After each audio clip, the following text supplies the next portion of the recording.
el tema de esta mañana es dile no al pecado. ¿Cómo se llama nuestro tema? Dile no al pecado. Ok. Y luego, hermanos, vamos a hacer la lectura de primera epístola de Pedro, capítulos 4 del 1 al 6, ¿sí? Yo leo el 1, hermanos, ¿sí? Ustedes me ayudan ahí a leer el 2. ¿Sí, hermanos? Luego yo leo el 3 y así sucesivamente hasta que nos unamos en el versículo 6. Dice la palabra de Dios de esta manera: puesto que Cristo ha padecido por nosotros en la carne, vosotros también armaos del mismo pensamiento, pues quien ha padecido en la carne terminó con el pecado.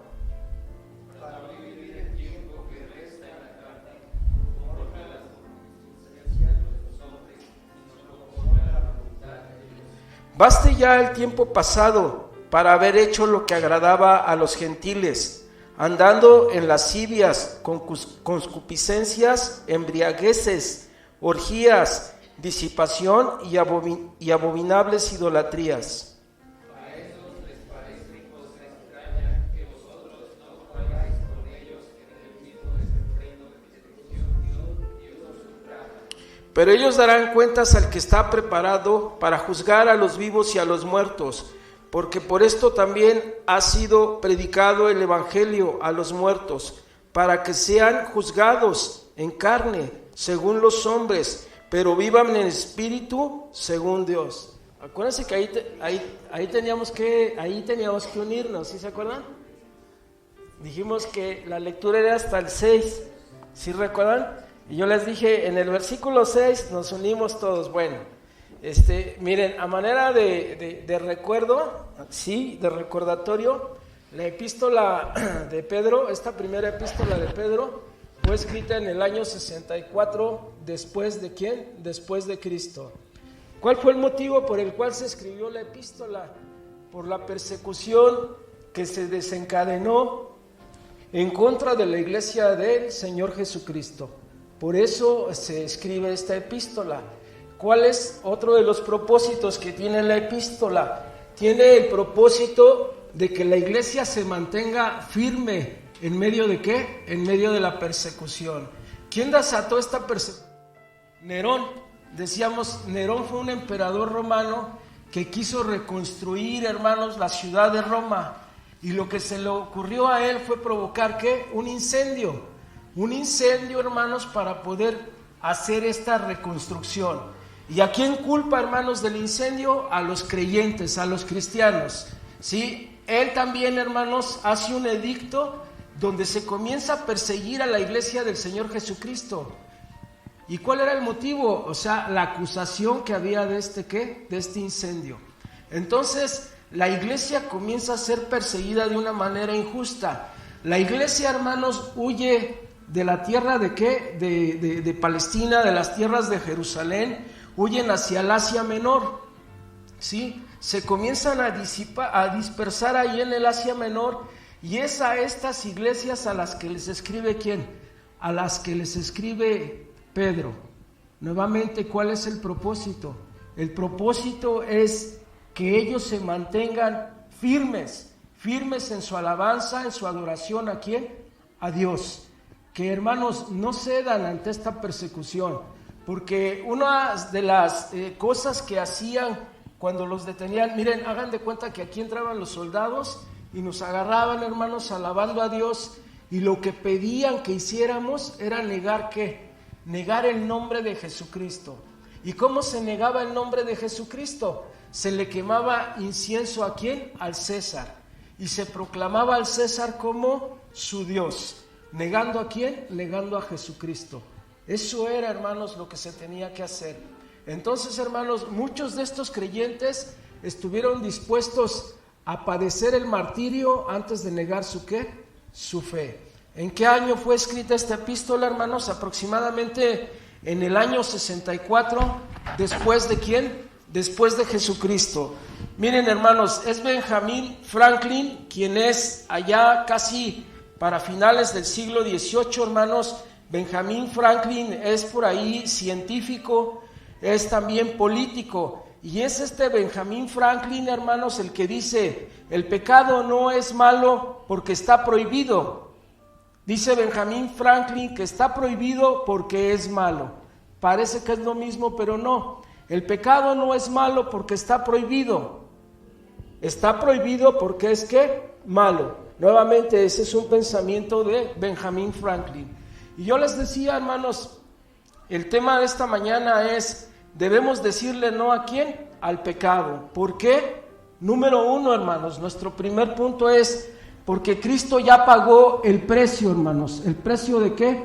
El precio de nuestros pecados. No sé si me puedes ayudar ahí a proyectarlo. Miren, pues el versículo número 1 y número 2, y ahí extraemos, hermanos, este punto. Cristo ya pagó el precio. Dice, puesto que Cristo ha padecido por nosotros en la carne, vosotros también armaos del mismo pensamiento. Pues quien ha padecido en la carne, ¿terminó con qué? Terminó con el pecado, para no vivir el tiempo que resta en la carne, conforme a las concupiscencias de los hombres, sino conforme a la voluntad de ¿quién? Conforme a la voluntad de Dios. Allí, hermanos, de estos versículos nosotros extraemos el primer punto, que dice, tienes que decirle no al pecado, porque Cristo ya pagó el precio de este. Cristo pagó por el pecado del presente, hermanos, del pasado y ¿de qué? Y del futuro. En otras palabras, Cristo entregó su vida para perdonar y limpiarnos de todo ¿qué? De todo pecado. Quizá cabe recordar que el pecado es todo aquello que nos separa de Dios, todas aquellas cosas que están fuera de la voluntad de ¿quién? De Dios para nuestras vidas. Eso es lo que realmente es pecado. ¿Por qué, hermanos, causa tanto daño el pecado en nuestras vidas? Porque el pecado nos aleja ¿de quién? El pecado nos aleja de Dios. Hay una cima, hermanos, una cima que aquí no es un monte, sino es un abismo que nos separa ¿de quién? Que nos separa de Dios, ¿sí? El pecado por eso es malo, hermanos, porque tiene la capacidad de alejar al hombre ¿de quién? De Dios. Tiene la capacidad, hermanos, de abrir una brecha. Cuando Jesucristo ya vino, hermanos, y entonces Él en la cruz del Monte Calvario hace un sacrificio, hermanos, por nuestros pecados. Mire, hermano, me gustaría decirle que en hebreo la palabra pecar, hermanos, implica algo que es sin valor, algo que es sin moral alguna, hermanos. También, hermanos, la palabra hebrea en pecado implica una carga o una dificultad penosa que el culpable carga sobre sí. Eso es lo que implica el pecado, hermanos. Es una carga que nosotros ¿qué? Que nosotros llevamos a cuestas, ¿sí? Y habla, hermanos, de toda una ¿qué? Una ausencia de calidad moral. En griego, hermanos, la palabra pecado, hermanos, tiene el significado de errar al blanco. Es como, no sé si algún día ustedes han visto ese círculo. Apenas mi esposa hizo un círculo así, donde los niños aventaban una pelotita que se adhería, hermanos, ¿sí? A los círculos que están ahí, hermanos. Entonces, cuando tú le dabas exactamente en el centro, pues estabas dándole al blanco, ¿vale? Y entonces, hermanos, en griego, sí, la palabra pecado quiere decir que errar al blanco, hermanos, ¿sí? Y habla, hermanos, pues aquí estás, ¿verdad? Tú le hiciste yo pensé que estabas dando clase, ¿no? ¿Lo tienes ese? Bueno, no lo trajiste, pero sí arrojan una pelotita, ¿verdad? Y le apuntan al blanco. Miren, hermanos, en griego la palabra significa que nosotros, hermanos, no estamos dando acierto, hermanos, al lugar que lo tenemos que ¿qué? Hacer. Estamos errando, hermanos, al blanco, ¿sí? En el sentido profundo, hermanos, lo que indica la palabra pecar, hermanos, es que vamos en una dirección opuesta. ¿Me explico? Mire, haga de cuenta, hermanos, que el objetivo se encuentra ¿en dónde? Se encuentra acá, hermanos, frente a mí, pero en lugar de que yo vaya en esa dirección para darle ¿qué? Para darle al blanco, hermanos, yo voy ¿en qué? Yo voy en sentido contrario. Voy apuntando en una dirección contraria hacia donde se encuentra mi ¿qué? mi objetivo, hermanos. ¿Y cuál es el objetivo que todos nosotros tenemos como creyentes? Llegar a la presencia ¿de quién? Llegar a la presencia de Dios, llegar a la presencia del Padre. De tal manera, hermanos, que nuestro objetivo, hermanos, nuestra meta se encuentra ¿en dónde? Se encuentra en la dirección, hermanos, donde está ¿quién? Donde está Dios. Y entonces, hermanos, cuando nosotros pecamos, tanto en el sentido del lenguaje hebreo como en el sentido del lenguaje griego, hermanos, quiere decir que somos carentes, hermanos, de una ¿qué? De una moral, hermanos. Y que eso, hermanos, lo único que hace es alejarnos ¿de dónde? De la presencia de Dios. Vamos en sentido contrario, hermanos, a donde se encuentra ¿quién? A donde se encuentra Dios. Hermanos, siempre estamos a punto, hermanos, de corregir la dirección. Siempre estamos a punto, hermanos, de volver nuestro rostro ¿a qué? De volver nuestro rostro a Dios. Yo no sé, hermanos, si usted ha leído algunos libros del Antiguo Testamento, pero una y otra vez se repite la expresión volver su rostro ¿a quién? A Dios. Y eso quiere decir, hermanos, que ahí está Dios tendiéndonos la oportunidad para corregir nuestra dirección, para acertar en el blanco. Y acertar en el blanco, hermanos, es que es dirigirnos hacia donde se encuentra ¿quién? Hacia donde se encuentra Dios. Hermanos, en la Biblia dice Pablo, Dios utiliza a Pablo para decirnos en Romanos 6:23 que la paga del pecado es ¿qué? Es muerte, hermanos, es muerte. Pero, hermanos, no estamos hablando de la muerte física, porque esa, hermanos, si Cristo no llega por segunda vez, la vamos a experimentar todos, hermanos, ¿sí?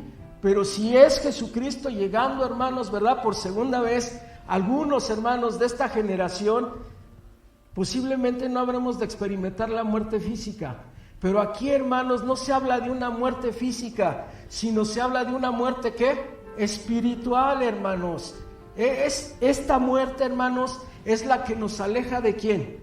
Nos aleja de Dios. Hermanos, el que está lejos de la presencia de Dios está muerto ¿qué? Físicamente. Posiblemente, hermanos, vemos a personas caminando allá afuera. Posiblemente vemos a personas con propósitos, vemos a personas con metas, hermanos, vemos a personas con buenas intenciones, pero, hermanos, si no se acercan a Dios, ¿cómo están esas personas? Muertas espiritualmente, ¿qué? Espiritualmente hablando, hermanos, ¿sí? Es el pecado, hermanos, lo que genera en nuestras vidas la muerte, ¿qué? La muerte espiritual. Todo aquel que peca es digno de muerte. Eso es lo que nos enseña la Biblia, hermanos. Cuando Cristo decidió ir a la cruz, lo hizo pensando en nosotros, lo hizo pensando en usted.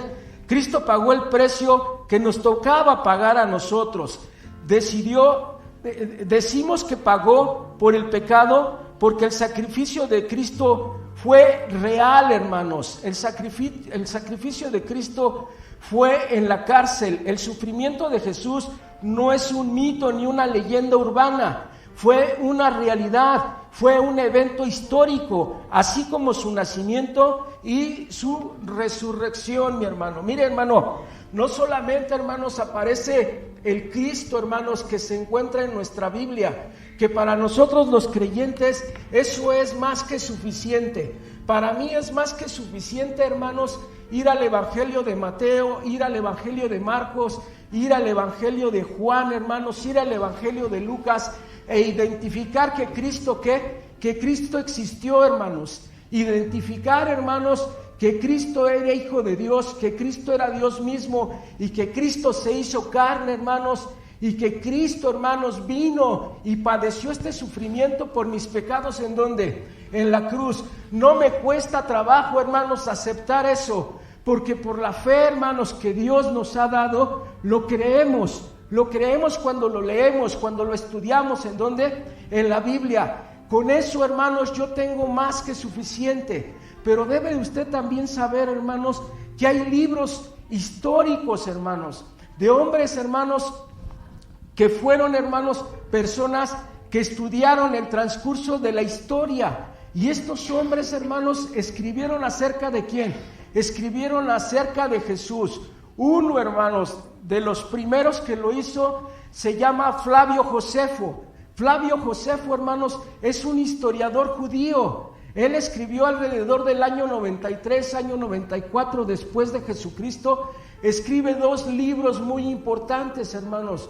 Uno se hace llamar La Guerra de los Judíos, hermanos, y el otro, hermanos, se llama Antigüedades de los Judíos. ¿Sí? Es Flavio Josefo, hermanos, uno de los historiadores más antiguos que da evidencia, hermanos, ¿de qué? De Jesús. No solamente, hermanos, es el Jesús que tenemos en las Escrituras, es el Jesús, hermanos, que también aparece en muchos libros históricos. Ahora, hermanos, yo no sé si usted se ha puesto a pensar, ya casi no se maneja, pero cuando estás leyendo los libros de historia, hermanos, se caracterizan por dividir, hermanos, ¿sí? La historia en antes de ¿qué? En antes de Cristo y después de ¿qué? Y después de Jesucristo. Hermanos, el acontecimiento histórico de que Jesucristo fue algo real, hermanos, fue algo tangible, hermanos. El acontecimiento, hermanos, de que Jesucristo vino, hermanos, que era Hijo de Dios, que se hizo carne y que murió por mis pecados en la cruz del Monte Calvario, es real, hermanos. ¿Por qué? Porque hace un parteaguas en el transcurso de la historia de la humanidad, hermanos. Porque divide la historia de la humanidad en ¿qué? En antes de Cristo y después de Cristo, hermanos. No estamos hablando de fábulas, no estamos hablando de leyendas, estamos hablando de un hecho histórico, hermanos. Cristo, el Hijo de Dios, el que era Dios, hermanos, el que creó todas las cosas, las visibles y las invisibles, se hizo carne. ¿Por amor a quién? Por amor a usted y por amor a mí. ¿Y sabe por qué se hizo carne? Porque vino y pagó por sus pecados y por los míos. ¿En la cruz de qué? En la cruz del Monte Calvario, hermanos. Debe de creerlo, debe de confiar con todo su corazón que Jesucristo ha pagado por todos los pecados, hermanos, tanto del pasado, del presente, como de ¿qué? Como del futuro. El sufrimiento de Jesús nuevamente no es un mito. La muerte y la resurrección de Jesucristo son las señales de su victoria sobre el pecado y sobre la muerte. Parece ser, hermanos, que había fiesta cuando Jesús murió, hermanos, en la cruz del Monte Calvario. Una oscuridad, hermanos, inundó la tierra, hermanos. Parece, hermanos, que la maldad había vencido. Pero ¿qué crees que fue lo que ocurrió? Dice Pablo que Jesucristo, hermanos, exhibió públicamente a sus enemigos. ¿En dónde? En la cruz del Monte Calvario. Y él, hermanos, el día domingo resucitó con una victoria. Jesucristo venció al diablo, Jesucristo venció a la muerte, Jesucristo venció al mundo y Jesucristo venció al pecado. Y esa victoria Él te la otorga a ti, ¿como qué? Como hijo de Dios. Pero para que tú experimentes esa victoria, necesitas dejar de practicar el pecado. Necesitas dejar de vivir haciendo ¿qué? Haciendo pecado. Cristo pagó el precio de nuestra libertad. Cristo rompió las cadenas que nos mantenían presos, esclavos del pecado.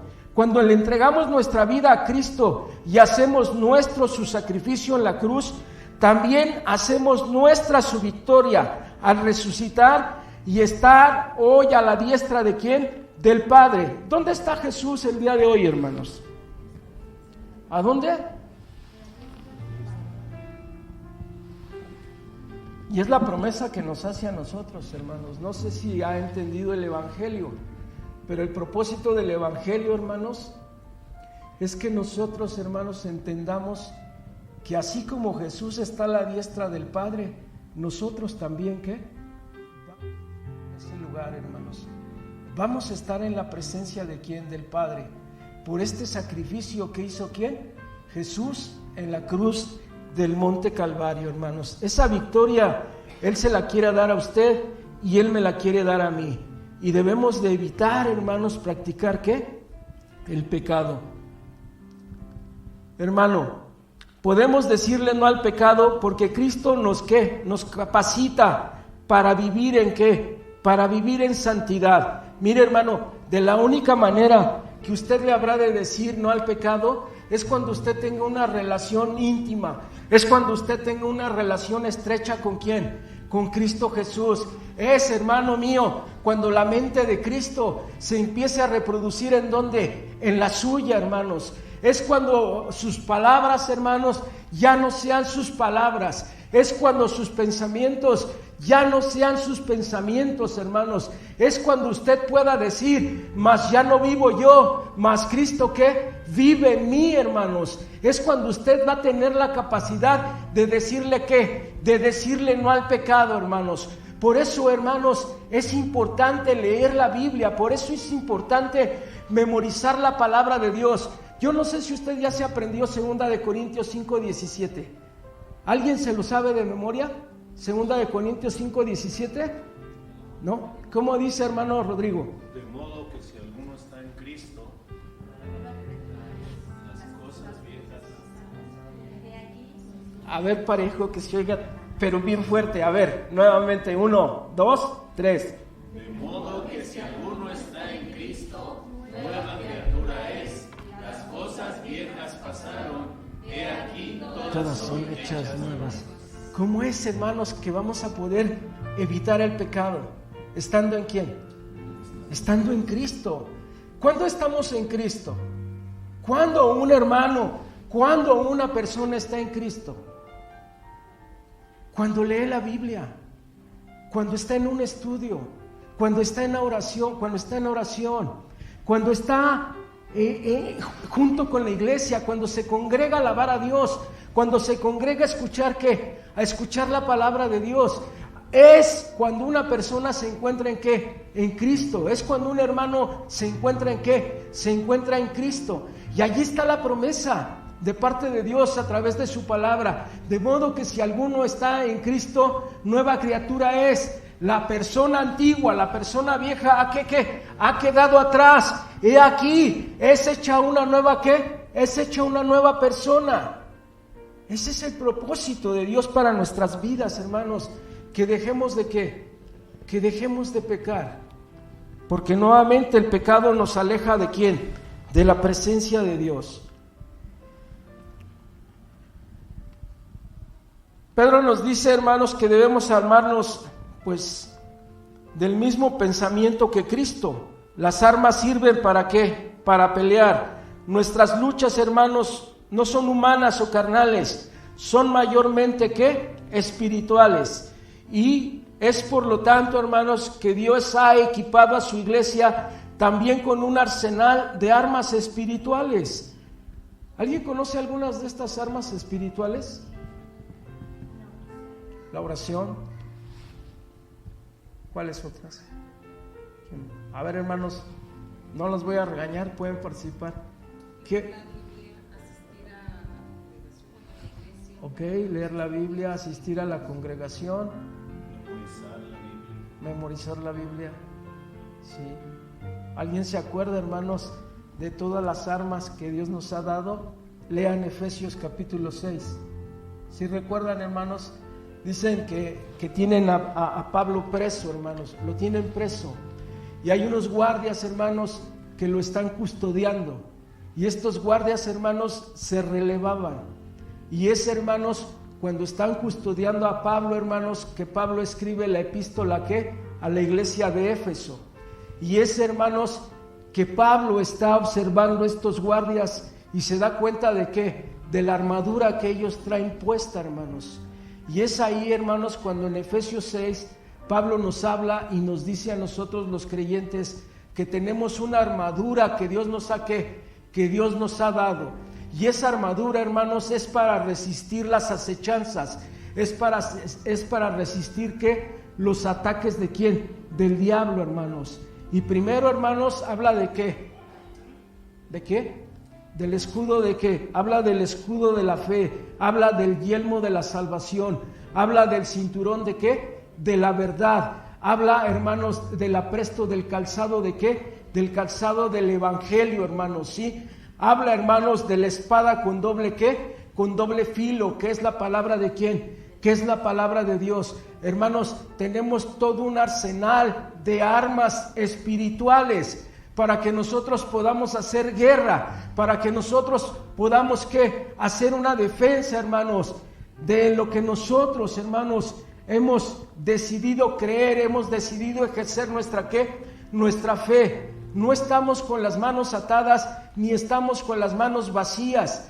Tenemos todo un arsenal de armas espirituales para poderle hacer frente ¿a quién? Al pecado.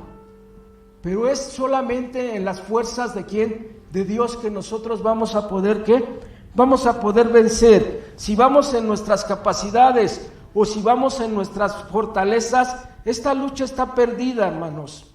Solamente ejerciendo nuestra fe en Dios, ejerciendo nuestra fe en Jesucristo y dejando que la presencia del Espíritu Santo more en cada una de nuestras vidas, es que nosotros vamos a salir victoriosos por el arsenal y por la fe, hermanos, que tenemos nosotros en nuestro Señor.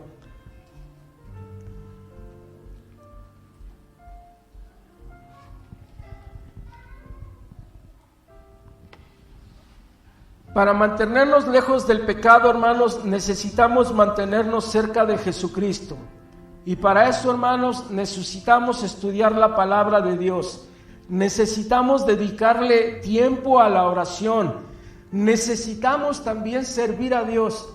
Miren, hermanos, que este es un problema que tenemos como iglesia, y no solamente lo tenemos nosotros, sino ese problema existe en todas las iglesias. Yo no sé si usted lo ha percibido o yo no sé si usted se ha dado cuenta. Miren, hermanos, hay iglesias grandísimas. Nosotros somos pequeñas, somos una iglesia pequeña, pero hay iglesias muy grandes, hermanos. ¿Y qué cantidad de personas cree, hermano, que de una iglesia grande esté sirviendo a Dios?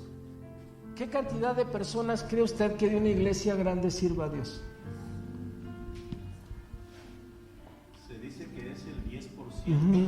Sí, se dice que es el 10%. Así, hermanos, que si tenemos una iglesia de 100 personas, ¿cuántas personas están sirviendo? 10. Si tenemos una iglesia de 1000 personas, aproximadamente ¿cuántas personas están sirviendo? 100. Nosotros somos una iglesia más pequeña.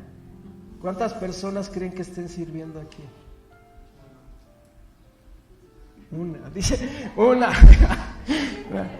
Dice el hermano, pero me encanta que es realista. No. Dice el hermano Humberto, una. Miren, hermanos, fíjense, como que muchas veces no tenemos problemas con el estudiar la palabra de Dios. Como que muchas veces no tenemos problemas con el dedicarle tiempo a Dios. A veces tampoco tenemos problemas con el congregarnos, hermanos, dentro de la iglesia. ¿Sabe dónde sí se tiene problemas, hermanos? En servirle a quién. En servirle a Dios, hermanos. Y mire, hermanos, déjame decírselo de esta manera. Si tú estás haciendo esto, ¿sí? Lo que Dios nos enseña a través de su palabra es que nos encontramos en Cristo.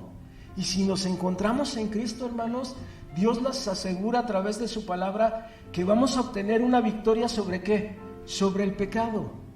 No tomen poco el servirle a Dios, hermanos. Servirle a Dios, hermanos, mire, acá en un ministerio, hermanos, en el ministerio de la alabanza. Servirle a Dios, mi hermano, allá atrás, en el ministerio de la enseñanza. Servirle a Dios, hermanos, aquí, válgase la redundancia, en el servicio que hay dentro de la iglesia. En el hecho de venir, de acomodar, en el hecho de barrer, hermanos, en el hecho, hermanos, de tener en orden la casa de ¿quién? La casa del Señor. Pero ¿sabe qué, hermanos? Siempre hay un lugar para que usted participe y usted le sirva a ¿quién? Y usted le sirva a Dios. Y mire, hermano, si yo he aprendido algo a través de la palabra es que el que no sirve, ¿no qué? No sirve. Grábeselo en su corazón, mi hermano. Mire, el que no sirve, ¿no qué? No sirve, hermanos. Y entonces, hermanos, estamos descuidando nuestra relación con Dios. Estamos descuidando, hermanos, nuestra santidad. Y mire, hermano, va a ser muy fácil que nosotros caigamos en ¿qué? Caigamos en pecado. ¿Por qué, hermanos? ¿Por qué debemos de dejar el pecado, hermanos? Porque Cristo ya pagó el precio, hermanos, que se tenía que pagar por ese pecado. Cristo, hermanos, murió por nuestros pecados. ¿En dónde? En la cruz. Cristo no murió, hermanos, por pecados que él hubiese cometido. Cristo murió por los pecados nuestros. ¿Ahí en dónde? En la cruz del Monte Calvario. Él ya los pagó. Solo, hermanos, que quiere que esta mañana tomemos conciencia de eso y que nos alejemos, hermanos, de practicar, de cometer ¿qué? De cometer el pecado. Dile no al ¿qué? Al pecado. Deja que el Espíritu Santo transforme tu manera de pensar. Esto nos lleva al siguiente punto. Debemos decirle no al pecado porque en Cristo tenemos una nueva vida. ¿De dónde sale este segundo punto, hermanos? El segundo punto es, en Cristo tenemos una ¿qué? Una vida nueva. Basta ya el tiempo pasado para haber hecho ¿qué? Lo que agradaba a los gentiles, andando en lascivias, concupiscencias, embriagueces, orgías, disipación, abominables ¿qué? Idolatrías. A estos les parece cosa extraña que vosotros no corráis con ellos en el mismo ¿qué? Desenfreno de disolución y os ultrajan. ¿Sí? De ahí, hermanos, sale este punto número 2. En Cristo tenemos una vida ¿qué? Una vida nueva. Y bueno, cuando no tenemos a Cristo como nuestro Señor y Salvador, la vida gira en torno a nuestros propios deseos y placeres. Lo único que nos guía es el placer, las satisfacciones personales, las cuales muchas veces no tienen que ver con lo más íntimo en relación a la voluntad ¿de quién? De Dios. Mire, así de sencillito, para no hacerlo bolas, hermanos, solamente pensamos en ¿qué? En nuestros deseos personales, ¿sí? Cuando no tenemos a Dios, cuando no tenemos a Cristo en nuestros corazones, hermanos, todos mis esfuerzos, hermanos, ¿sí? Todas mis habilidades, hermanos, todas mis capacidades y todos mis esfuerzos solo están concentrados a darle satisfacción ¿a quién? A mis deseos personales, ¿sí? Cuando no tienes a Dios en tu corazón, ¿sí? Solamente estás pensando ¿en quién? En ti, ¿sí? Mire, yo no sé si algún día, hermanos, Dios nos da esa oportunidad, pero ahí estamos estudiando el Evangelio de Juan y vamos en el capítulo 10, ¿verdad? Vamos en el capítulo 10 del Evangelio de Juan.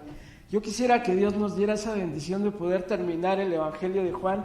Vamos a la mitad. Juan tiene 21 capítulos, vamos ya ahí casi cerca de la mitad. Y que pudiéramos estudiar el libro de Apocalipsis, hermanos. Un libro, hermanos, que pues a veces tenemos muchas dudas en relación a él. Un libro, hermanos, del que se han dicho muchas cosas, hermanos, que no son ciertas.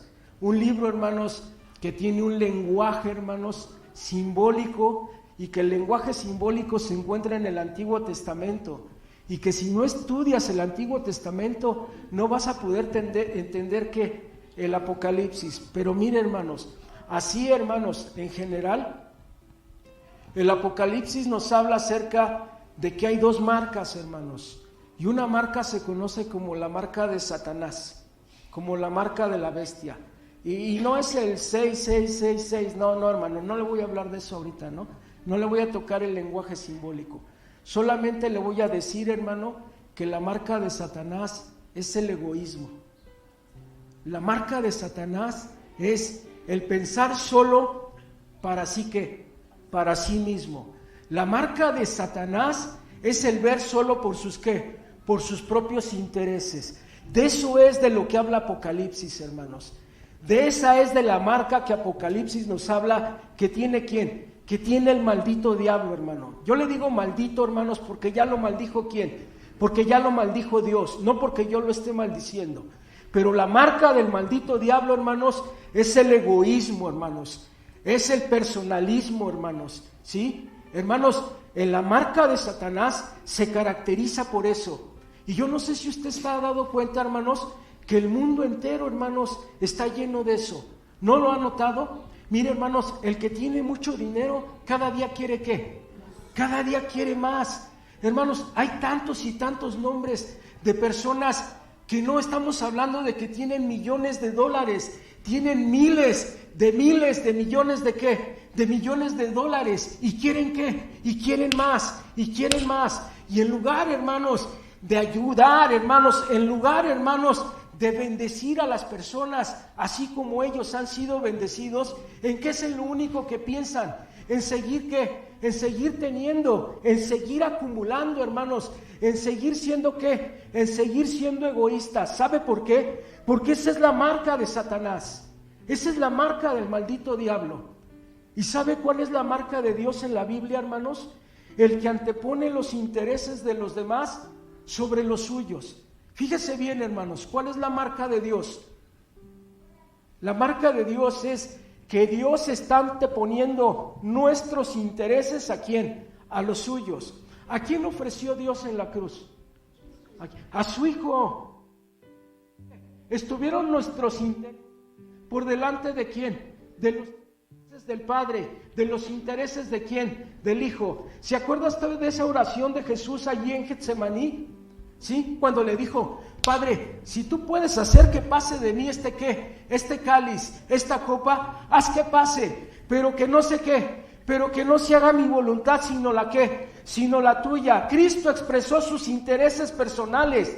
Sí, Señor, yo no quiero morir de esta manera, estoy expresando mis intereses personales, pero déjame decirte algo, Señor, no se va a hacer mi voluntad sino la ¿qué? Sino la tuya. Señor, los intereses de tus criaturas, los intereses de mis hijos están antes que ¿qué? Que los míos. Esa es la marca de Dios, mi hermano. Eso es lo que Dios quiere que nosotros entendamos. Eso es lo que Dios quiere, hermanos, que nosotros pensemos, que tomemos en cuenta, hermanos. Solamente lo vamos a lograr, hermanos, ¿sí? Cuando nosotros, hermanos, comprendamos que hemos sido llamados a tener una nueva ¿qué? Una nueva vida. ¿En quién? En Cristo Jesús. Le iba a hacer la pregunta, pero no creo que levante la mano. Seguimos teniendo, hermanos, esos deseos, hermanos, individuales, esos deseos personales. ¿Solamente pensamos en nosotros? ¿Qué cree usted?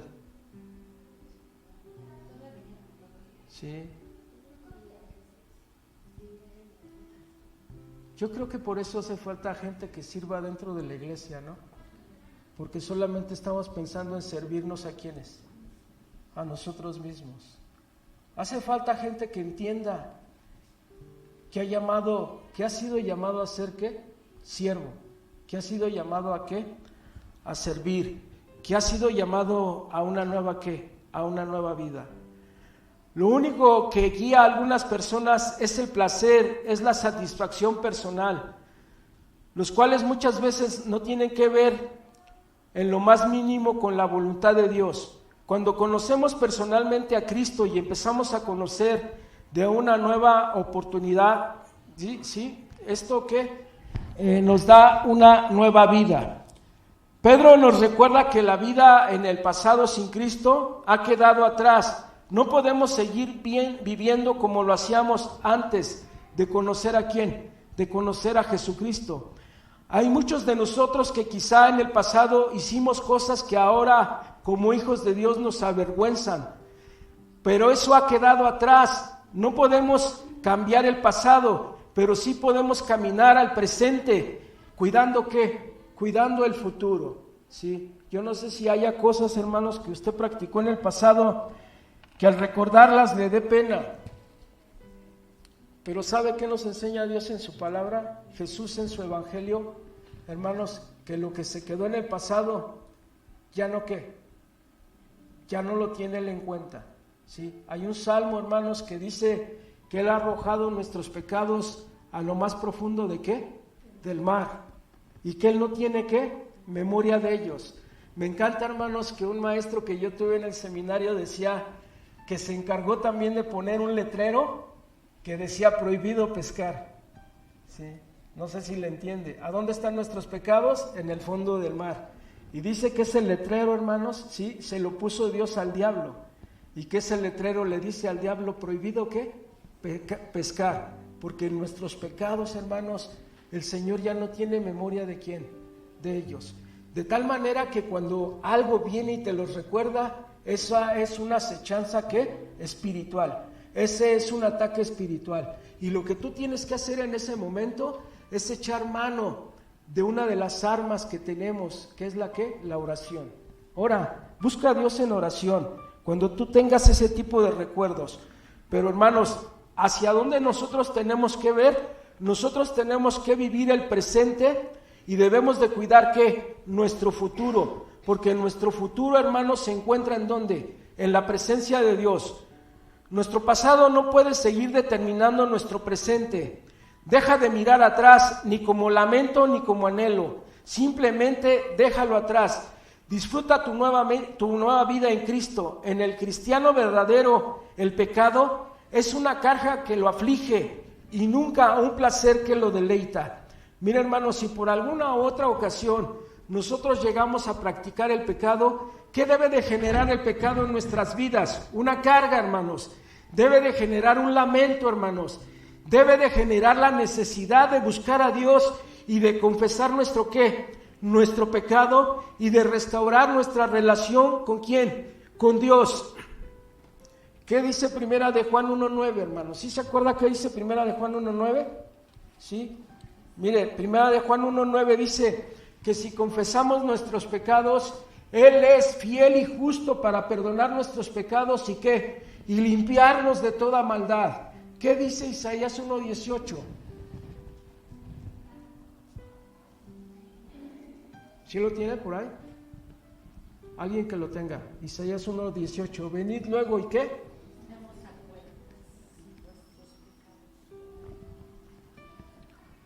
¿De qué hablan esos dos textos, hermanos? De confesar los pecados. ¿Delante de quién?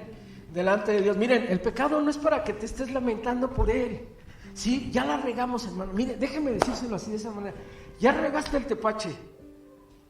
Ya le fallaste al Señor. ¿Sí? Y no te vas a quedar ahí paralizado. Y no te vas a quedar ahí inutilizado. Y no te vas a quedar ahí cruzado de ¿qué? Cruzado de brazos. Porque eso es lo que quiere el maldito diablo otra vez. ¿Qué quiere hacer el diablo? Quiere destruirte. El diablo te quiere ver ahí, ¿qué? Inmóvil. El diablo te quiere ver paralizado. El diablo quiere ver que tú ya no le sirvas ¿a quién? Al Señor. El diablo te quiere inutilizar. Y cuando tú has pecado y te quedas ahí lamentando tu pecado y te quedas culpándote a ti mismo, ¿sí? El diablo está logrando su ¿qué? Su propósito. No, lo que tú tienes que hacer es ¿qué? Es ponerte de pie. Lo que tú tienes que hacer es buscar a Dios ¿en qué? En oración. Lo que tú tienes que hacer es confesar ese pecado delante de la presencia de Dios, pedirle perdón a Dios y tener la completa y la plena seguridad de que Dios te ha ¿qué? De que Dios te ha perdonado y que, como dice el Salmo, Dios arrojó ese maldito pecado ¿a dónde? Al fondo del mar, y ya no se acuerda más ¿de quién? De él. Pero aquí tenemos que tener cuidado de otra cosa. Mira, si tú le pides perdón a Dios, porque hoy, un ejemplo, porque hoy tú tomaste una bebida embriagante, ¿verdad? Y tú le pides perdón a Dios, y Dios te ¿qué? Y Dios te perdona. Pero dentro de 8 días le vuelves a pedir perdón a Dios porque te volviste a tomar otras ¿qué? Otras cervezas. Y dentro de 15 días le vuelves a pedir perdón a Dios por lo mismo. Déjame decirte que eso ya no es ¿qué? Que eso ya no es pedir perdón, eso ya es estar cotorreando. Ya es estar jugando ¿con qué? Con el pecado. Y eso, delante de la presencia de Dios, ¿qué te hace? Te aleja, te distancia ¿de qué? De Dios diariamente.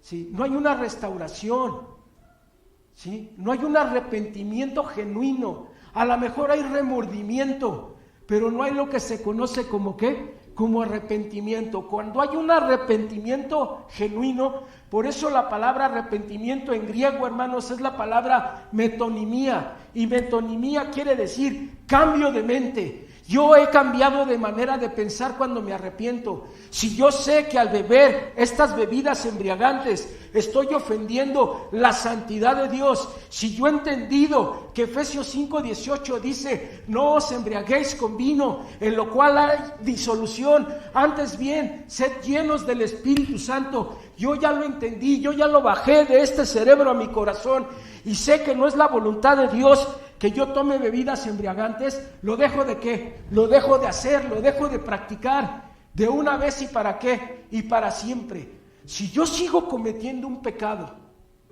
repetitivamente, no me he arrepentido. Hay que tener una nueva vida en Cristo. No puedo seguir cometiendo los mismos pecados. Cuando hablamos de Primera de Juan 1:9 y cuando hablamos de Isaías 1:18, estamos hablando de que el creyente peca de manera circunstancial, de una manera ocasional. No es un pecado que es reiterativo, no es un pecado que es repetitivo, porque si es repetitivo, en tu vida no ha habido un arrepentimiento genuino. Necesitas arrepentirte de ese pecado y despojarlo ¿de dónde? De tu vida. Hermanos, hemos sido llamados a vivir una nueva vida. ¿En quién? En Cristo Jesús. No solamente Jesús ha pagado el precio por nuestros pecados, sino que Él nos llama a tener nuevos planes. Él nos llama a tener nuevos propósitos. Y mire, déjeme decirle, Pedro menciona por lo menos 6 pecados específicos que debemos abandonar, hermanos. En el versículo número 4, ¿sí? Dice, las pasiones o lascivias hablan de un comportamiento insolente, sin vergüenza, ¿sí? Que se torna desenfrenado y sin control en la vida de una persona. Esas son ¿qué? Las pasiones o las lascivias. El desenfreno, hermanos, ¿sí? Habla de la pérdida de todo control, ¿sí? Algo que no tiene límites, hermanos, algo que abandona la moral y la ética, ¿sí? Las borracheras, hermanos, bueno, de eso todos sabemos de qué se trata, ¿sí? ¿De qué habla, hermanos, eso? Habla del gusto excesivo por el alcohol, del gusto excesivo por el ¿qué? Por el vino. Las orgías se refiere a prolongadas y abundantes fiestas que involucran mucha inmoralidad sexual y que, por supuesto, excesos en todo sentido. Las parrandas, bueno, también sabemos lo que significan las parrandas, hermanos. Es cuando lo hacemos, pero no lo hacemos solos, sino lo hacemos ¿con qué? Con varias personas. Hay varios que andan ahí con nosotros metidos en estas ¿qué? En estas situaciones. La idolatría abominable, hermanos, que son todas aquellas creencias opuestas a la fe cristiana. Toda cosa o creencia que vaya en contra de lo que dice la Biblia, hermanos. Eso es ¿qué? Las idolatrías, ¿sí? Tenemos que tener cuidado ahí también con eso, hermanos, porque a veces decimos que somos cristianos y luego andamos también practicando cosas que se practican en el mundo, sobre todo en Halloween, ¿no? Yo he visto a varios hijos de hermanos que traen su calaverita y andan pidiendo calaverita allí en la parada del camión, hermanos, ¿no? Y en las tiendas. Ay, hermanos, este año, el Día de Muertos, yo quise salir de esta colonia y no podía, hermanos. No podía, todas las tiendas estaban llenas de personas y venían personas caminando de un lado de la acera y personas caminando del otro lado de la acera. No sé si usted también lo vio. Y luego se desataron, hermanos. Unos salieron vestidos de abejitas, otros salieron vestidos de unos de Star Wars, y yo decía, ¿y ahora qué onda, no? ¿Dónde fue la Comic Con? De veras, hermanos, estuvo, no se dieron cuenta nada más, o yo pasé por otro lugar. Hermanos, no podíamos pasar con los carros. Y eso fue que ahora para el 2 de octubre, ¿verdad? 2 de noviembre, perdón, yo ando en octubre, el 2 de noviembre, ¿verdad? Y se desató, hermanos. Yo creo que porque como estuvimos ahora sí que con esto de lo de COVID y estuvimos en aislamiento, este año, hermanos, estuvo bien tremendo, ¿no? Y hermanos, y no me la va a creer, pero yo vi 2-3 hermanos ahí metidos. ¿En serio? Y luego a lo mejor hay un buen argumento, ¿no, hermano? Pues es que ando sacando a mis hijos. Pero hermano, nosotros como hijos de Dios debemos de dejar de practicar ese tipo de cosas, hermanos, porque aunque parezca algo muy pequeñito, hermanos, eso es un pecado delante de Dios. Mire, hermano, yo no sé si sabía usted, pero la iglesia tiene divididos los pecados. En pecados que le llaman veniales, y en pecados que le llaman ellos mortales, hermanos. No, hermanos, en la Biblia, hermanos, no hay esas divisiones. En la Biblia, hermano, pecado es pecado, hermanos. No hay pecados chiquitos, no hay pecados medianos, no hay pecados grandotes, hermanos. El pecado es el pecado es pecado, hermanos. No hay mentiras blancas en la Biblia, hermanos. Dios nos dice en su palabra que tu sí sea solo sí, y que tu no sea solo no. ¿Me entiende, hermanos, de qué se trata? No debemos de mentir, hermanos, ni siquiera, hermanos, siendo piadosos.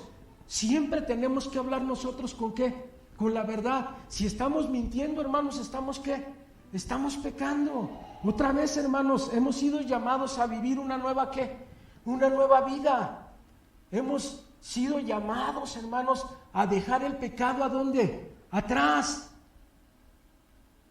Esos pecados que nosotros cometimos, hermanos, ya han sido perdonados por el sacrificio de Cristo, hermanos, en la cruz.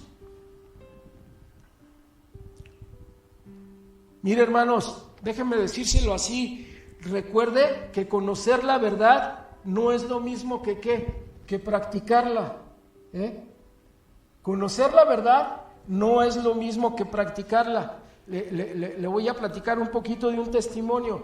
Hace algunos años mi esposa y yo fuimos a visitar a una familia. La familia ya tenía muchos años dentro de la iglesia, hermanos. Y nuestro propósito era ir y aconsejarles, hermanos, porque ya tenía mucho tiempo que no iban a la iglesia, esta familia. Y el hermano y la hermana sabían mucho de la Biblia. Y se los voy a dejar así, hermanos. Los aconsejados fuimos nosotros. O sea, en lugar de que nosotros los aconsejáramos a ellos, ellos nos aconsejaron ¿a quién? A nosotros. Pero otra vez, no se trata de cuánto conocimiento tengas de la palabra de Dios. Se trata cuánto de lo que sabes estás poniendo en práctica, hermano. Porque, hermano, en el contexto del libro de Proverbios, hermanos, la sabiduría es que lo que tú conoces de Dios, que lo que tú sabes de Dios, no se queda como un conocimiento, sino que lo pones ¿en qué? Lo pones en práctica. Cuando el conocimiento de Dios tú lo pones en práctica, eso se transforma en sabiduría. Una persona sabia es la que se deja guiar por la voluntad de Dios, por la palabra de Dios. Pero tú te puedes parar delante de una persona que tiene mucho conocimiento, pero si esa persona sigue viviendo de acuerdo a su voluntad, no tiene sabiduría. Puede estar llena de conocimiento, es más, puede salir de ahí como salimos nosotros, aconsejados. Pero ¿qué les hace falta? Les hace falta sabiduría. De veras, hermano, créamelo, hermanos, créamelo, guárdelo en su corazón. Conocer la verdad no es lo mismo que practicarla. Gracias a Dios hemos conocido a Cristo, hemos alcanzado salvación. Ahora hace falta que practiquemos, que vivamos como lo que somos. ¿Hijos de qué? Hijos de Dios. Cuando dejamos que Cristo transforme nuestra manera de pensar y comenzamos a vivir de una manera diferente, podemos sufrir el desprecio o la burla de nuestros antiguos círculos social, porque ya no participamos de las mismas cosas que ellos. Bueno, eso espero, hermano. Sí, no le ha pasado, hermanos, que, mire, tenías muchos amigos, ¿no le ha pasado? O muchas amigas, ¿sí?, que jalaban contigo en la parranda, o que tú jalabas con ellas en la parranda, ¿no? O con ellos en la parranda, ¿vale? Y te acercas a Dios y comienzas a vivir bajo la voluntad de Dios. ¿Y qué pasa? ¿Te quedaste qué? Sin amigos, ¿no? Mire, si siguen teniendo los mismos amigos que cuando estaban en el mundo, aguas, ojo. Pero si ustedes se acercaron a Dios y viven bajo la voluntad de Dios, lo primero que comienzas a perder son ¿qué? Son esas amistades. No necesitas alejarlas tú, solitas se van a ¿qué? Solitas se van a alejar. Pero cuando tú tienes este nuevo estilo de vida, que vives haciendo la voluntad de Dios para ti, estas amistades no solamente se alejan de ti, sino que comienzan a hablar mal de ¿qué? De ti. ¿De veras? ¿No les ha pasado? O solamente a la hermana Orte. De veras, hermanos, mire, a mí hubo familiares que me dejaron de hablar. En serio, yo no me quiero lucir, hermanos, pero era como que el consentidón de todos los tíos y de todas las tías. Se acabó el consentido, hermanos. Yo jamás me imaginé que me pudieran odiar tanto. Yo decía, Señor, pues ¿qué fue lo que hice, no? Pero mire, tiene que haber consuelo en su corazón, porque se abren otras amistades. Se abren, hermanos, otras oportunidades. Dios te da la bendición de conocer nuevas personas. Hermanos, he conocido tantos hermanos en todos estos años que hemos servido a Dios. Hermanos, tengo hermanos allá en San Luis Potosí, hermanos, que por la gracia de Dios conocimos. Y están allá en la sierra de San Luis Potosí, hermanos. Hermanos, tengo hermanos allá en Ecatepec, tengo hermanos en un montón de lugares, hermanos, ¿no? Hermanos en la fe. ¿Por qué, hermanos? Porque se cierran unas puertas, pero Dios ¿qué? Dios abre otras. Cuando realmente cambies de estilo de vida, vas a perder muchas personas que estaban ¿qué? Que estaban a tu lado. Y también, ¿sí? Y también ¿qué? También van a hablar mal de quién. Van a hablar de ti, mal de ti. Mira, hermano, vámonos con el último. Podemos decirle no al pecado porque en Cristo tenemos una vida nueva. Debemos decirle no al pecado porque todos daremos cuentas ¿a quién? A Dios. Fíjese bien, el tercer punto. Debemos de decirle no al pecado porque todos daremos cuentas a Dios. ¿Eso dónde está, hermanos? En el versículo 5 y 6. Pero ellos darán cuentas al que está preparado para juzgar a todos, los vivos y los muertos, porque por esto también ha sido predicado el evangelio a los muertos, para que sean juzgados en carne, según ¿qué? Los hombres, pero vivan en espíritu según Dios. Mire, hermano, yo quiero, hermano, que usted, primero vamos a concentrarnos en ese versículo 6. ¿Alguien me quiere ayudar a leerlo nuevamente el versículo 6? Porque por esto también ha sido predicado el evangelio a los muertos, para que sean juzgados en carne según los hombres, pero vivan en espíritu según Dios. ¿De qué habla este versículo, hermanos? Este versículo es uno de los versículos difíciles de interpretar. Es uno de los versículos, hermanos, que se interpretan mal en muchas ocasiones. Aquí no está hablando, hermanos, de que el evangelio se le va y se le predica ¿a quién? A los muertos, no. Mire, hermano, aquí de lo que está hablando Pedro, ¿se acuerda en qué momento está escribiendo la epístola? En la persecución ¿de qué? De la iglesia. ¿Qué está pasando con los que agarran, que tienen su fe en Jesús? ¿Qué está pasando con ellos? ¿Los están qué? Los están matando. Pero los están matando y estas personas ya escucharon el qué. Ya escucharon el evangelio, hermanos. Son muchos y muchos los hermanos que han muerto por confesar a Jesucristo como Señor y qué, y Salvador de su vida. Si esos hermanos que murieron, hermanos, confesaron a Jesucristo como Señor y Salvador de su vida, eso quiere decir que el evangelio les fue predicado estando ¿qué? Estando en vida. Pero en el momento que Pedro está escribiendo la carta, esos hermanos ya murieron por un juicio, por una sentencia que hicieron ¿qué? Que hicieron los hombres en contra de ¿quién? De ellos. Fue la sentencia que proclamó ¿quién? Nerón. Nerón dijo, a ver, todo aquel que confiese a Jesucristo como Señor y Salvador de su vida y no declare que César es su Dios, que César es su Señor, ¿qué tiene que ocurrir con este? Tiene que morir.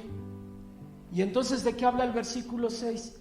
el versículo 6, Pedro, está hablando de todos aquellos hermanos que se les predicó estando en vida, de todos aquellos hermanos que decidieron creer en Jesús como Señor y Salvador de sus vidas, de todos aquellos hermanos que fueron confrontados al edicto que proclamó Nerón y que murieron por confesar a Jesús como ¿qué? Como su Señor y su Salvador. No está hablando, hermanos, ojo hermanos, tengamos cuidado con esa enseñanza. No está hablando de que se le predicó ¿a quién? A los muertos. Se les predicó estando en vida, pero en el momento que Pedro está escribiendo esta carta, ellos ya ¿qué? Ellos ya habían muerto. ¿Pero cómo murieron? Confesando a Jesucristo como ¿qué? Como su Señor y su Salvador, ¿vale? Que yo quería dejar en claro ese versículo, hermanos, porque se presta mucho a malas interpretaciones. Toda persona comparecerá ante el juicio de Dios, nadie podrá evitarlo. Todos rendiremos cuentas al Señor, los que hemos creído en Él y los que lo han rechazado. El fundamento de nuestra salvación es nuestra fe en Jesucristo. Mire, usted no se va a salvar porque haya sido una buena persona, porque haya sido un buen hombre, una buena mujer. No, usted se va a salvar porque ejerció su fe ¿qué? En Jesucristo. Ese es el fundamento de nuestra salvación. Pero el fundamento para el juicio es cómo hemos vivido. Tenga cuidado en su manera de vivir. De la manera en la que Dios va a ejercer el juicio, Él lo va a ejercer, hermanos, por la manera en la que usted ¿qué? Por la manera en la que usted vivió. ¿De qué depende su salvación? De la fe que usted ejerció en Cristo Jesús. ¿De qué depende, hermanos? El fundamento para el juicio es cómo hemos ¿qué? Cómo hemos vivido. Los que rechazan a Cristo prefieren seguir viviendo como se les da la gana y no como Dios quiere, están condenados al castigo eterno, que es la separación eterna ¿de quién? De la presencia de Dios. No así los creyentes, pues no tienen nada que temer, porque Jesucristo es nuestro abogado delante del Padre. Hay varios textos, hermanos, Juan 5:22, segunda de Timoteo 4:1, no los busque, hermanos, no los busque. Hay muchos textos, hermanos, que hablan en relación a que el creyente no tiene que temer por el día del ¿qué? El día del juicio. Dice la Biblia, hermanos, otra vez, quiero de veras que Dios nos dé esa bendición de poder estudiar Apocalipsis. Mire, Apocalipsis, hermanos, habla de 2 cenas. No sé si usted ha escuchado de ellas, 2 cenas. Apocalipsis capítulo 19, hermanos, dice que se van a realizar 2 cenas. Una cena, hermanos, es la que se va a preparar en las bodas del Cordero. ¿Sí sabe cuáles son las bodas del Cordero, hermanos? ¿Sí? Es Jesucristo, hermanos, viene por su iglesia, ¿vale? Y establece el juicio. ¿Separa a su iglesia de quién? De los condenados. Y dice, hermanos, que su iglesia va a ser llevada a la presencia del Padre, a la presencia de Dios. Y que ahí en el cielo, hermanos, se van a llevar a cabo las bodas ¿de quién? Del Cordero. ¿Quién es el Cordero? Jesucristo, el Hijo de Dios. Él es el novio. ¿Quién es la novia? Nosotros, la iglesia, los que hemos confesado a Jesucristo como Señor y Salvador ¿de qué? De nuestras vidas. Somos la novia, hermanos. Y dice, hermanos, que estamos invitados al banquete, donde el novio, hermanos, está ahí sentado en la mesa, y donde nosotros que somos la novia, también estamos sentados en la mesa, donde los ángeles, hermanos, están preparando esa cena y nos la están sirviendo para que nosotros ¿qué? Para que nosotros cenemos, hermanos, ¿sí? Apocalipsis 19 habla de ¿qué? De la cena, de las bodas ¿de qué? Del Cordero. ¿Quiénes van a cenar ahí? Los que recibieron a Jesús como su Señor y como su Salvador. Los que ¿qué? Los que pasaron el juicio. Pero si tú sigues leyendo el libro de Apocalipsis, dice que Dios convoca a todas las aves de rapiña que hay en el cielo, y Dios las invita ¿a qué? Y Dios las invita a cenar. ¿Y sabe quiénes van a ser cenados allí? ¿Quiénes? Todos los que decidieron no recibir a Jesucristo como Señor y Salvador de sus vidas, van a ser cenados por las aves ¿de qué? De rapiña. Mire, hermano, grábeselo así de sencillo. En una cena tú vas a cenar Y en la otra cena te van a cenar a ti. Te van a cenar. ¿Quiénes te van a cenar? Las aves de rapiña. Mire, ahorita le doy los textos, mi hermano. A ver si me puede ayudar, hermano Rodrigo, así como que rapidito. Primero Apocalipsis 19, del 7 al 9, la primera parte del versículo 9, hermanos. Apocalipsis 19, del 7 al 9, que son las bodas del Cordero, la cena de las bodas del Cordero. Apocalipsis 19, del 7, la primera parte del versículo 9, hermano. Dice, gocémonos y alegrémonos y démosle gloria, porque han llegado las bodas del Cordero, y su esposa se ha preparado, y a ella se le ha concedido que se vista de lino fino, limpio y resplandeciente, porque el lino fino es las acciones justas de los santos. Okay. Luego, el ángel me dijo, escribe, bienaventurados los que son llamados a la cena de las bodas del Cordero. Esa es la cena, hermanos, donde nosotros vamos a ¿qué? A cenar. Nosotros somos la novia, somos la iglesia. Ahora, hermano Rodrigo, ayúdeme. Apocalipsis 19, ahí mismo, versículos 17 y 18. 17 y 18. 18. Sí. 17. Apocalipsis 19, versículos 17 Y vi un ángel que estaba en pie en el sol y clamó a gran voz diciendo a todas las aves que vuelan en medio del cielo, venid y congregaos a la gran cena de Dios, para que comáis carnes de reyes y de capitanes, y carnes de fuertes, carnes de caballos y de sus jinetes, y carnes de todos, libres y esclavos, pequeños y grandes. Ok. En el juicio del Señor, hermanos, en el juicio que Dios va a establecer, ¿se acuerda a quién le dio el juicio el Padre? ¿A quién le otorgó el juicio? A su Hijo. En el juicio que va a ejercer Jesucristo, ¿sí? A los que pasemos ese juicio, nos invita a cenar. Y a los que no pasan ese juicio, se los van a ¿qué? Se los van a cenar a ellos, hermano. Grábeselo así de sencillo, hermanos. En esto no hay vuelta de hoja, no es una opción, es una realidad. Dios juzgará a vivos y a muertos.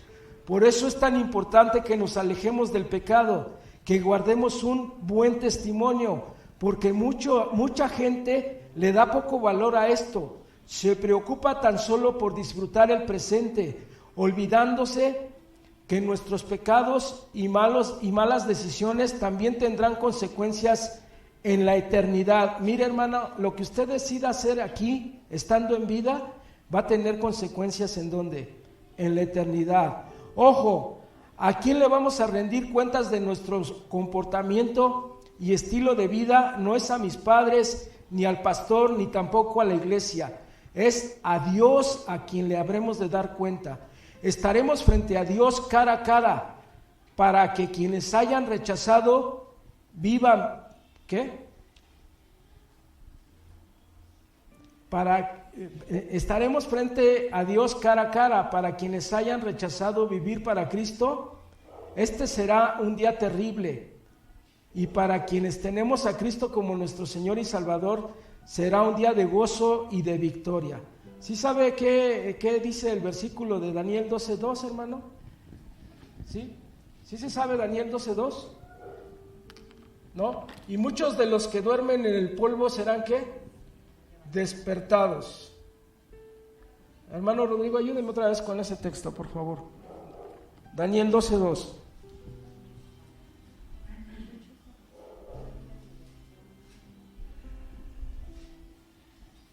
Dice, y muchos de los que duermen en el polvo de la tierra serán despertados, unos para vida eterna y otros para vergüenza y confusión perpetua. Ok, y muchos de los que duermen en el polvo de la tierra serán despertados. ¿Unos para qué? Vida eterna. Para vida eterna. ¿Y otros para qué? Vergüenza y confusión perpetua. Y confusión perpetua, hermanos. ¿Quiénes son los que despiertan, hermanos, para gozo y vida eterna? Son los que van a estar en las bodas del Cordero. En la cena de las bodas ¿de qué? Del Cordero. ¿Quiénes son los que despiertan para qué? Para vergüenza y para confusión perpetua. Los que van a ser cenados por las ¿qué? Por las aves de rapiña. Mire, hermano, ¿usted cree en ese texto, hermano? ¿Usted cree ese texto? De veras, hermanos, mire, le hago la pregunta sinceramente y yo quisiera que me la contestara, hermano, con el corazón en su mano. De veras, hermanos, ¿creen ustedes en este texto?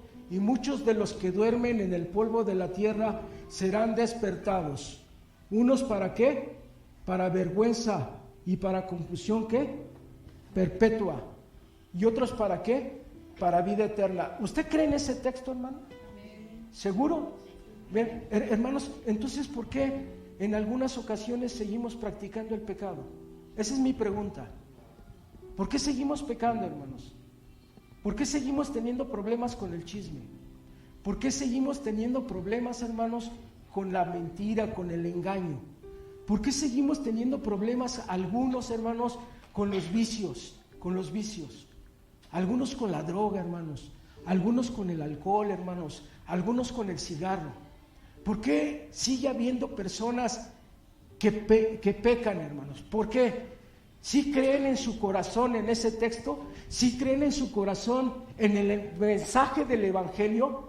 En que Cristo vino y murió por mis pecados en la cruz y que Cristo me ha llamado a dejar de pecar, a vivir una nueva ¿qué? A vivir una nueva vida.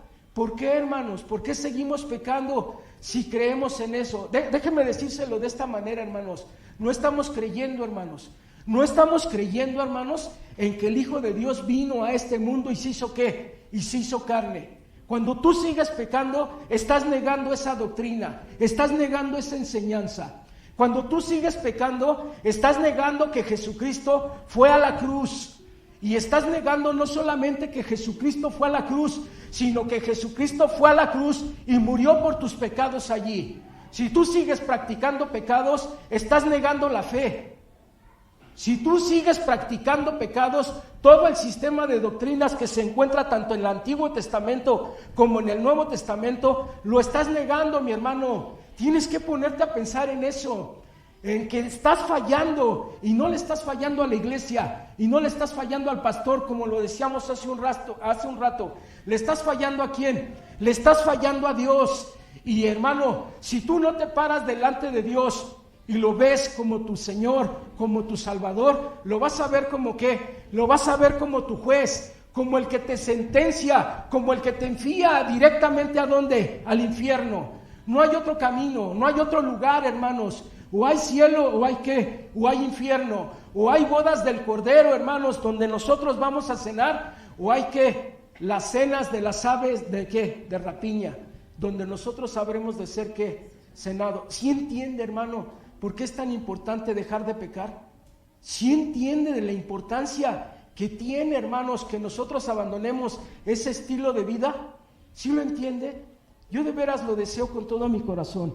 Mire, hermano, a mí me gustaría, hermanos, que todos pudiéramos estar en esas bodas, que todos pudiéramos estar en esa cena, hermanos. El que peca solo vive el aquí y el ahora, no está interesado en la eternidad. De Dios nadie puede esconderse, nada está oculto. Recuérdelo, hermano, somos llamados a vivir en santidad. Pon en tu corazón seguir a Jesús, obedecerlo todos los días de tu vida. El pecado siempre trae consecuencias, muchas veces las sufrimos casi inmediatamente.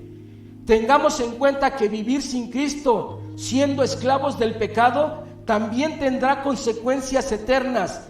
Debemos de decirle no al pecado, porque todos le rendiremos cuentas a Dios de lo que hicimos y de lo que dejamos de hacer aquí en la tierra, hermanos. No solamente le vamos a dar cuentas a Dios de lo que hicimos, sino también de lo que dejamos de hacer. Tenga paz en su corazón, hermano, ya terminamos. Déjeme terminar con la conclusión. T.B. Maston, hermanos, un distinguido profesor de ética cristiana del Seminario Teológico Bautista de Fort Worth, Texas. No está bien mi inglés, hermanos, no lo he practicado. de Fort Worth, Texas, decía: la vida es demasiado corta y solo vale la pena vivirla haciendo la voluntad de Dios. Pedro anima a los creyentes de su tiempo y a nosotros el día de hoy a dedicar el resto de nuestras vidas que nos queda haciendo la voluntad de Dios. Quien tiene poco al pecado jamás ha tenido en mucho a Dios. Mira, hermano, no sé si lo quiere escribir. Si trae una pluma, escríbalo, hermano, allá atrás de su Biblia. Quien tiene en poco al pecado jamás ha tenido en mucho ¿a quién? A Dios. Amado hermano, dígale no al pecado y viva para agradar a Dios. Gracias, hermano. Muchas gracias por su atención. Muchas gracias por su tiempo.